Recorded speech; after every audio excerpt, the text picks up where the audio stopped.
Presented by the Night Music World.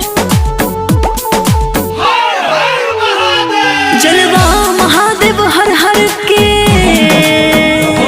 Jhelum में गाजा भर भर के